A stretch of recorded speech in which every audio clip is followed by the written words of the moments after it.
Saya kira kalau ingin tahu kontribusinya umat Islam, tidak sulit adakan sensus kuburan. Tapi bukan kuburan umum. Saya yakin setiap kota kabupaten di Indonesia mempunyai taman pahlawan. Saya yakin itu. Mulai dari Aceh sampai ke Irian. Seluruh kota di Pulau Jawa, tiap kabupaten ada taman pahlawannya. Jadi kalau ingin sejauh mana kontribusi umat Islam terhadap NKRI, tolong adakan sensus kuburan. Taman pahlawan datangin, tanya nama siapa, agama apa, nama siapa, agama apa, nama siapa, agama apa. Saya yakin 99,9% darahnya umat Islam. Jadi NKRI itu darahnya umat Islam.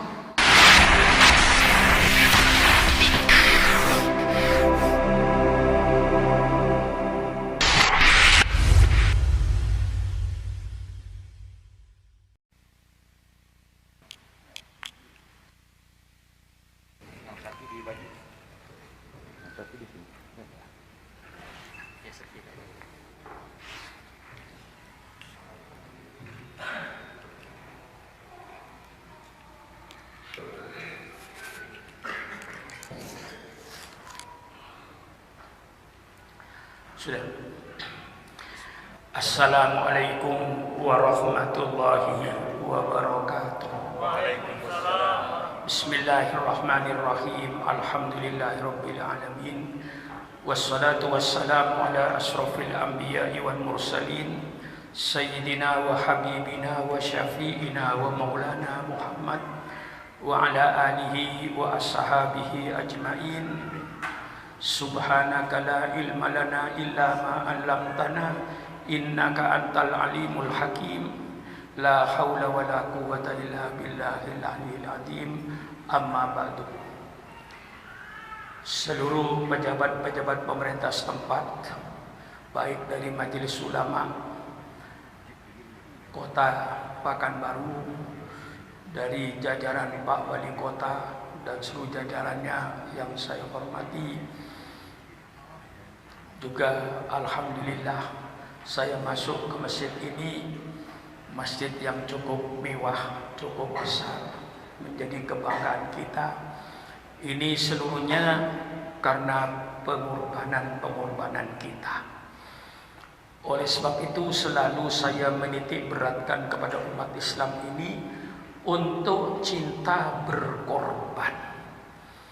Tidak ada satu cita-cita, tidak ada satu kemauan, tidak ada satu keinginan yang akan berhasil tanpa adanya pengorbanan.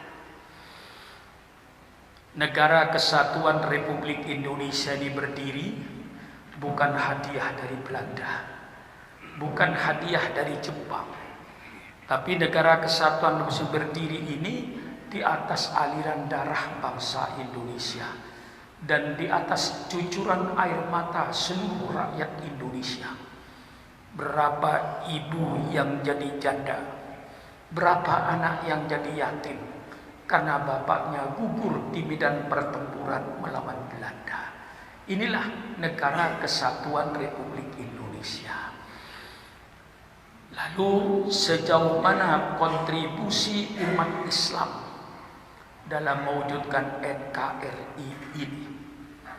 Saya kira kalau ingin tahu kontribusinya umat Islam, tidak sulit adakan sensus kuburan. Tapi bukan kuburan umum. Saya yakin setiap kota kabupaten di Indonesia mempunyai taman pahlawan. Saya yakin itu. Mulai dari Aceh sampai ke Irian. Seluruh kota di Pulau Jawa, tiap kabupaten ada taman pahlawannya. Jadi kalau ingin sejauh mana kontribusi umat Islam terhadap NKRI, tolong adakan sensus kuburan.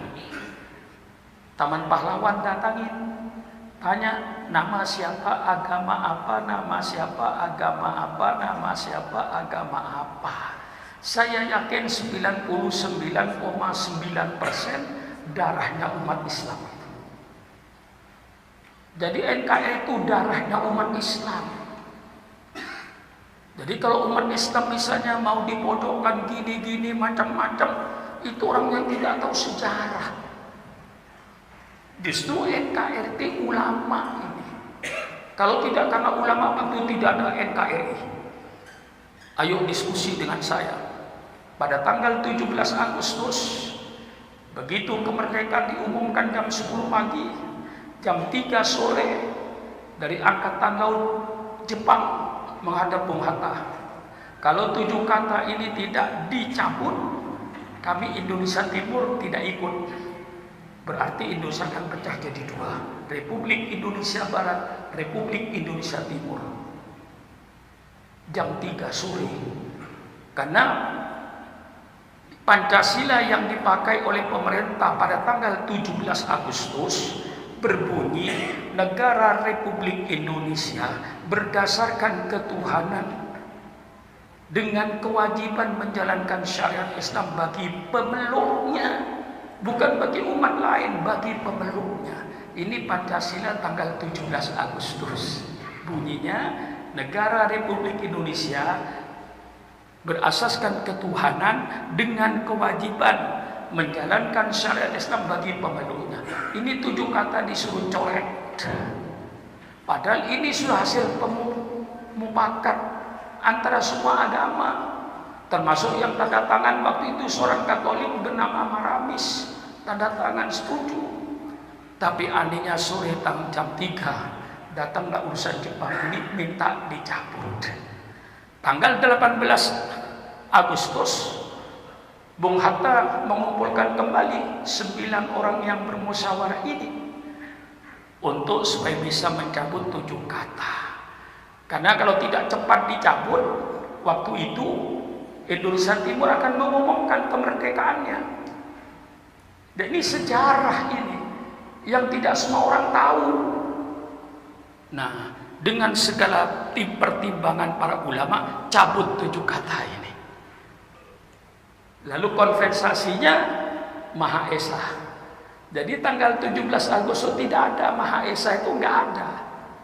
Nah, tanggal 18 Agustus lalu dirubah negara berdasarkan ketuhanan yang Maha Esa titik, dengan kewajiban menjalankan syariat Islam itu dicabut. Lapang dada ulama ini demi NKRI. Lah ini sejarah ini dibacalah oleh yang sedang memimpin sekarang ini, yang jadi menteri sekarang, yang jadi DPR sekarang itu.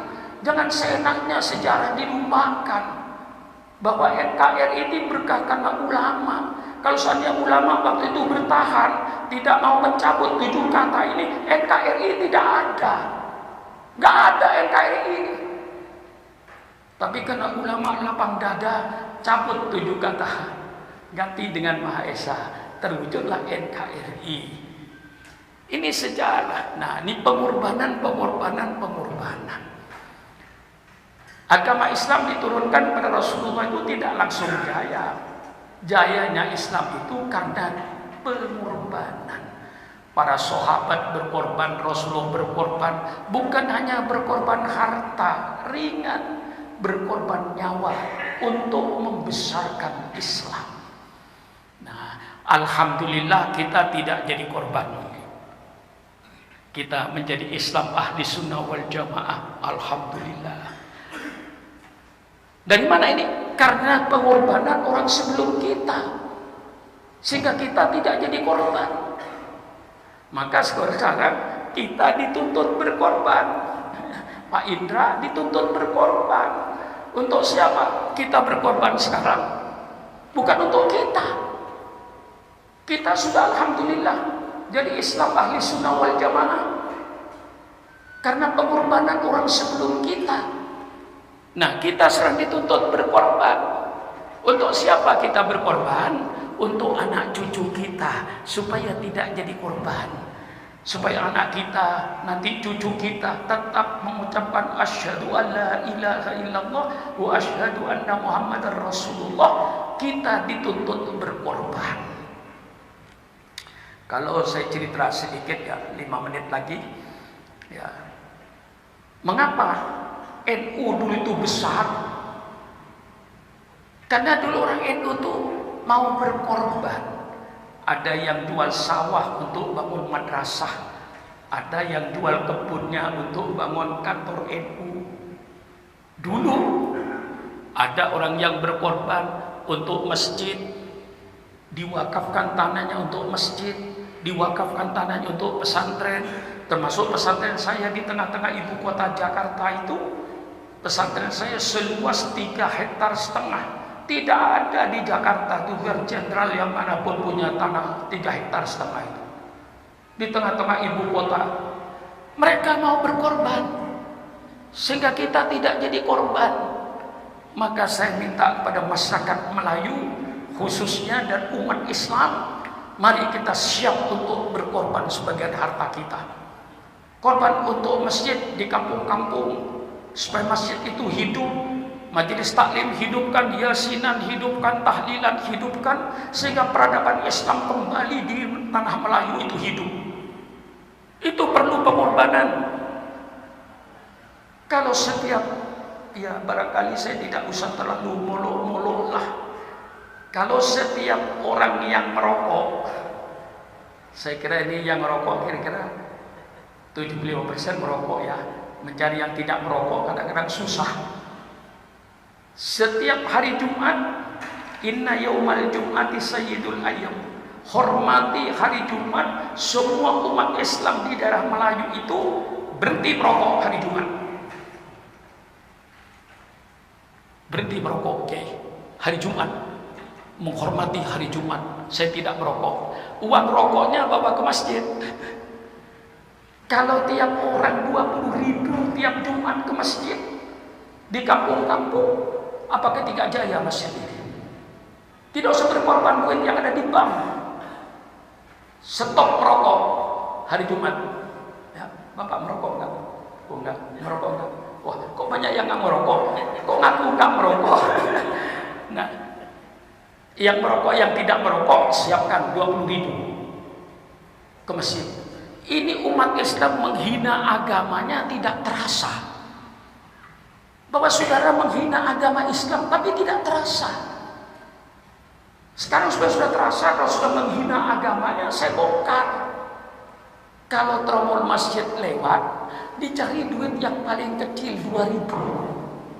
Masa masuk surga 2.000? Logika mana yang bisa terima itu? Sudah mau masuk surga, dicari duit 2.000, dikasih anaknya nggak mau. Betul kan? Coba anak bapak mau sekolah kasih 2.000, mau nggak? Nggak mau. Masa surga 2.000? Mari kita ada kesadaran sekarang untuk menghidupkan Islam. Itu harus ada kesadaran. Kita harus berkorban sehingga kita tidak tergantung pemerintah membantu. Alhamdulillah, pemerintah tidak bantu, Islam jalan. Itu maunya saya. Pemerintah membantu wajar, alhamdulillah. Pemerintah tidak membantu, Islam hidup. Kalau kita mau berkorban, ibu-ibu tidak usah ambil duitnya yang di bank. Tiap belanja, tiap hari ada beli 5.000 simpen, lebih 5.000 simpen. 7 hari sudah 35.000. Titipkan sama suaminya, Pak ini 35.000 Pak, masukkan ke masjid atau ke madrasah atau ke pesantren, yayasan-yayasan Islam. Pasti Islam hidup. Hai umat Islam di Melayu, mau menghidupkan Islam atau mau cari hidup di Islam? Jangan apa yang saya ambil dari Islam, tapi katakan apa yang saya berikan kepada Islam. Tiap orang bertanya sekarang, sudah memberikan apa kepada Islam? Berapa dari kekayaan Anda untuk Islam? Setiap minggu Islam jaya karena sahabat berkorban. Sayyidina Umar berkorban, Sayyidina Abu Bakar berkorban. 50% kekayaannya untuk Islam. Tidak tanggung-tanggung. Ada yang 100% untuk Islam. Kekayaannya Islam hidup. Nah sekarang ini kita berpikir apa yang saya ambil dari Islam, bukan apa yang saya berikan kepada Islam. Inilah Islam jadi miskin. Pada kita banyak. Mengapa jadi miskin begini? Selalu ketergantungan kepada orang lain, tidak bisa independen dalam menjalankan agamanya, karena kita miskin. Mengapa miskin? Karena tidak mau berkorban. Maka inilah dari saya, ya saya janji 1/4 jam, ya kurang 2 menit. Ya, karena tadi sudah panjang lebar saya kasih ceramah, saya tarik kesimpulannya. Tolong saudara mulai hari berpikir, apa yang harus saya berikan kepada agama saya. Mulai sekarang berpikir semuanya, yang tani, yang pedagang, yang pegawai negeri, yang punya gaji tiap bulan. Kalau saya terima gaji tiap bulan, bisa katakan 5 juta atau 3 juta, saya sisihkan tiap bulan 50.000 untuk agama saya, 5.000 untuk agama saya. Yang dagang sayur 1 hari 10 rupiah untuk agama saya. Pokoknya setiap orang sekarang bertanya dirinya, apa yang akan saya berikan kepada agama saya untuk membesarkan agama saya, untuk menghidupkan agama saya. Apa yang saya berikan kepada agama saya, jangan apa yang saya peroleh dari agama saya. Inilah hancurnya Islam ini. Inilah pesan saya. Orang yang sebelum kita sudah berkorban, alhamdulillah kita tidak jadi korban. Maka kita sekarang berkorban bukan untuk kita, untuk anak kita. Dengan masjid yang kayak begini, insya Allah untuk anak cucu kita masih punya tempat ibadah. Terima kasih, terima kasih. Membangun beton kayak begini. Kalau seandainya Pak Haji bangun masjid hanya dari bambu, dari kayu, mungkin 5 tahun sudah nggak ada tempat ibadah lagi untuk anak kita. Sekarang Bapak bangun kayak begini, alhamdulillah. Insya Allah 100 tahun lagi anak cucu kita ada tempat sujud kepada Allah. Terima kasih atas pengorbanannya, dan teruskan pengorbanan ini, jangan sampai berhenti.